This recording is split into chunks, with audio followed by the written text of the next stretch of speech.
চট্টগ্রামের police super Mohammad Masud Alam BPM বলেছেন, উপকূলের মানুষ মাছ ধরতে গিয়ে জলদস্যু ও ডাকাতদের কবলে পড়েন।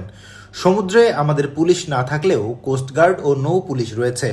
আমরা আমাদের সামর্থ্য অনুযায়ী সমুদ্র উপকূল ঘিরে কাজ করব। জলদস্যুদের বলতে চাই, সমুদ্রে যতই ত্রাস সৃষ্টি করুন না কেন, একদিন আপনাদের ডাঙায় আসতেই হবে। তখন আইনের আওতায় আনা হবে।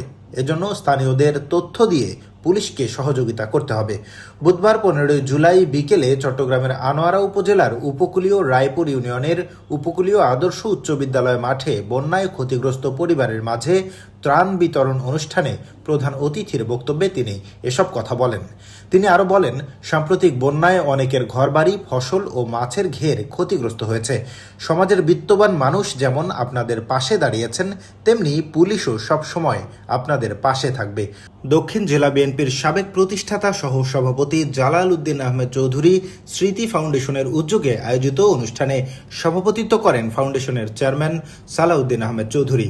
বিশেষ অতিথি হিসেবে বক্তব্য দেন চট্টগ্রাম জেলার অতিরিক্ত পুলিশ সুপার প্রশাসন ও অর্থ শেখ মোহাম্মদ সেলিম, অতিরিক্ত police super traffic Mohammad Rasel, Anwara থানার ভারপ্রাপ্ত কর্মকর্তা ওসি মোহাম্মদ জুনায়েদ চৌধুরী এবং উপকূলীয় আদর্শ উচ্চ বিদ্যালয় পরিচালনা পরিষদের সভাপতি মেজবাহ উদ্দিন চৌধুরী জাহেদ।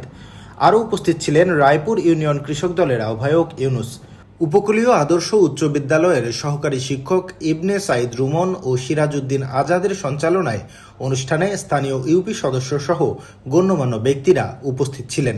অনুষ্ঠান শেষে রায়পুর ইউনিয়নের বিভিন্ন ওয়ার্ডের 6 শতাধিক বন্যা কবলিত ও ক্ষতিগ্রস্ত পরিবারের মাঝে খাদ্য সামগ্রী বিতরণ করা হয়।